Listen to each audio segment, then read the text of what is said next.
everyone, Lou here. It's been way too long since I've talked about Zelda. For those just tuning into this channel or don't know, my old avatar design used to have a Triforce necklace, and that's because The Legend of Zelda is one of my favorite video game series. Today, let's change that and talk about Tears of the Kingdom.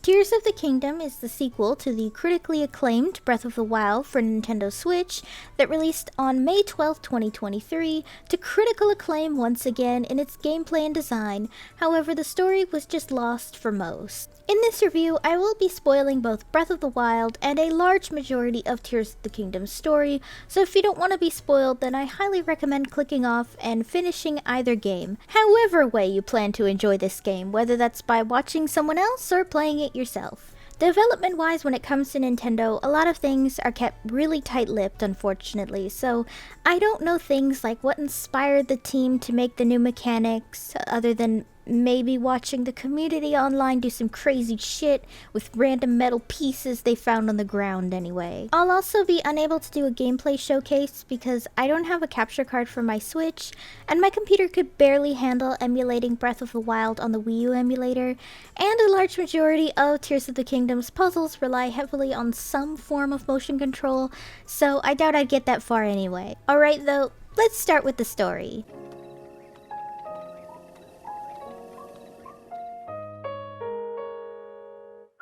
By the way, I have no idea where Breath of the Wild is supposed to be in the Zelda timeline, because all Eiji Aonuma, the new director of the Zelda franchise, has ever said on the matter is that it's after Ocarina of Time, but if you remember, that game splits into 3 timelines, so who the hell knows. I'm of the belief that this is after the Child or Fallen timeline, but anyway, just because it's really hard to draw back certain things if you want to look at the whole Zelda timeline. Anyway, luckily Breath of the Wild story is pretty short, so after Link regains his memories, fights Calamity Ganon, and saves Zelda, peace is halfway restored to Hyrule, except that some kind of dark magic was leaking out and making people sick or something. Zelda and Link eventually found the source for this dark magic that is underneath Hyrule Castle, so they decide to investigate the source, where they learn some stuff about the Zonai, which was a species that hinted at heavily in certain areas of Breath of the Wild. Basically, there's some type of demigod goat people with extremely close connection to Hylia herself,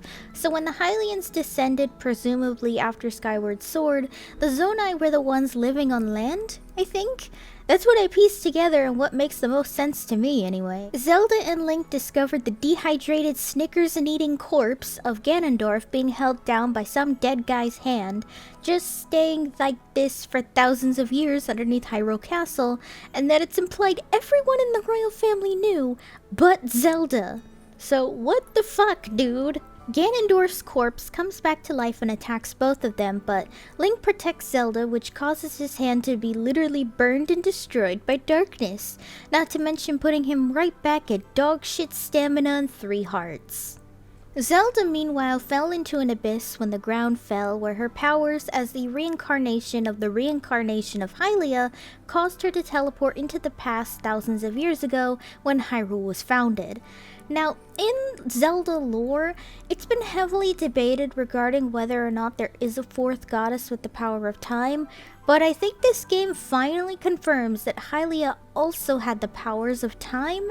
This would explain it to me, considering the other strong proof is that Zelda had an ocarina capable of time travel with some funky dudes. So, anyway. Link is then rescued by the ghost of the king of the Zonai in Hyrule, Rauru, who gives Link his decapitated hand now that Link's arm was literally destroyed and gross now. He does this so Link can use his new power to help Zelda and save Hyrule from Ganondorf's rehydrated corpse, who just had a Snickers bar. Along the way, we get some updates on the massive development of the other domains in Hyrule, as well as learning through teardrops and hieroglyphics in the ground about Zelda's time in the past. This is what a lot of people complained about, as it felt like Zelda's plot and Link's plot so massively split apart, and I kinda get it. In Breath of the Wild, the spots you see was Link slowly regaining his memories by going to impactful places him and Zelda were at. In this case, you're going to spot Zelda cried in her dragon form, which held tears of memories. I guess it's like Frozen 2 rules where water has memory. As I said, Zelda does turn herself into a dragon of light in order to teleport herself into the future by basically staying in immortal dragon form until Link comes to rescue her by, like, getting her out of that form, I guess. It's also explained that all these dragons are people who swallowed their tear stone thingy, which makes me wonder who the fuck are the other 3 dragons? This was really interesting to me though, because the last time I think I saw a Zelda sacrifice herself like this was Twilight Princess, which is my favorite Zelda game, so it was a giddy callback. The other thing this story is meant to explain is that the prophecy that Link would destroy Calamity Ganon was put in place by Zelda when she traveled to the past to ensure the future stays the same. So basically, Zelda gave Link crippling anxiety and pressure so bad, he developed mutism, so I guess A+ there, Zelda. Jokes aside, I really do like this story, and a lot of the side stories actually. There's just a lot more lore pieces and intrigue this time around that I actually found myself reading books and other things a lot more than I did in Breath of the Wild. Overall, while I agree the time travel in Zelda's story is a little messy, I personally think Tears of the Kingdom story is great. Not sure where the hell it's darker than Majora's Mask though, because according to the director Eiji Aonuma, this was supposed to be darker, but I don't see it.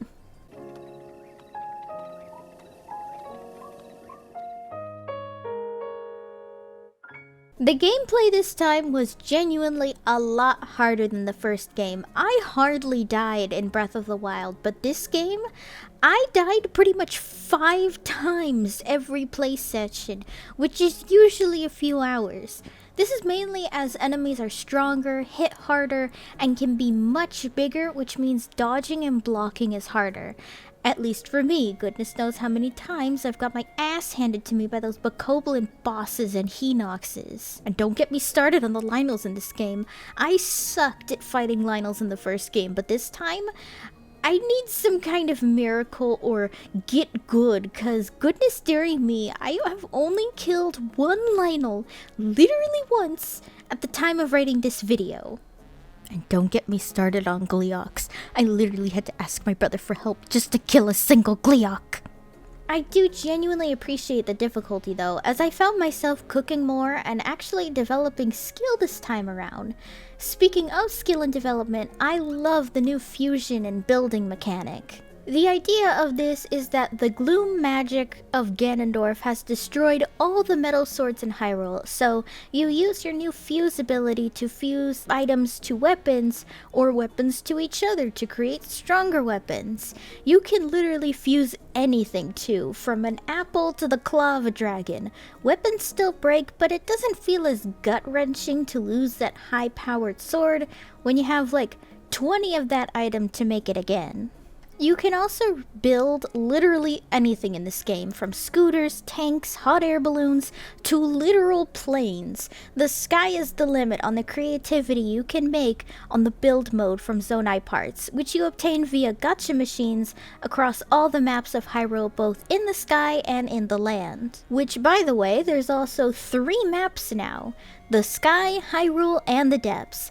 The Depths is interesting as it's both very mysterious, extremely challenging, but very rewarding. Attacks in the Depths create broken hearts that you can't replenish until you're at a teleport zone, eat something cooked with a Sundelion, or you go back to the surface. This zone is also pitch black until you unlock the next nearby teleport zone, or route as it's called, so you need a lot of lamp flower thingies to throw ahead of you, which can attract enemies. However, the rewards are awesome. Mainly, this is how you obtain amiibo costumes for free in this game instead of needing the amiibo to unlock it. As an example, I have the Twilight Princess Link amiibo, which means I can get the Hero of Twilight set in-game at some point after multiple daily scans of the amiibo in-game. However, I don't have Skyward Sword Link's amiibo, which means I can't get the Hero of the Sky set. However, in this game, pieces are located inside the depths. Except good luck, because each piece of any set is a massive bitch to obtain. You guys don't want to know what the hell you guys have to go through just to get Majora's Mask. Let's just say you're gonna hear a lot of this. The skies is mainly where you're gonna get your Zonai parts, as well as some light puzzles and shrines. The skies feel a little empty to me, but maybe that's because it is a little difficult to get large parts of the sky early in the game without certain Zonai parts like the hot air balloon or making a literal plane. Speaking of puzzles, by the way, the puzzles in the new shrines are a lot more satisfying than in Breath of the Wild. Instead of having just one way to solve a puzzle, like let's say using magnesis to grab some metal box and putting it somewhere to push another thing, this game just gives you pieces and lets you find your own creative way to solve the puzzle. As an example, there's a water-based puzzle where they give you a lot of wooden pieces to make a boat and some backups in case you make a mistake. Instead of that, I made a literal bridge to bring the object I was supposed to bring to its objective. Another one is that you were supposed to catapult yourself across something, but I made the structure so long that I could just glide instead of a leap of faith. That's really neat to me, and it makes the puzzles feel a lot more rewarding in that case. Now, not that all puzzles are satisfying, it makes you feel like you galaxy-brained or something like that. Some of these puzzles are basic survival puzzles, like going in with literally nothing but a stick and using your stealth and build skills to defeat all the enemies in the room, training you with a specific weapon, baby easy puzzles like putting some ball in a hole, or puzzles that I feel like literally no one was supposed to get other than sitting there for 20 minutes trying every possible combination until the gate opened. However, so far, I've never come across a dungeon where I yeeted out because it was too difficult or the puzzle was too hard to understand, like in Breath of the Wild, which happened quite a few times in that game. I mean, how was I supposed to know that I was supposed to go to the shrine across to get answers for the shrine I'm in now? Thank goodness I've yet to come across anything super fucking dumb like that again. There's also other fun stuff like caves and wells now that house all sorts of goodies like gems and bombs. I'm not gonna say too much because it's self-explanatory, but I love exploring the caves the most because I always find something really interesting or hard as fuck in there. Overall, I'd say the gameplay is fantastic. I've done literally 5+ hour sessions because the gameplay was just that addicting.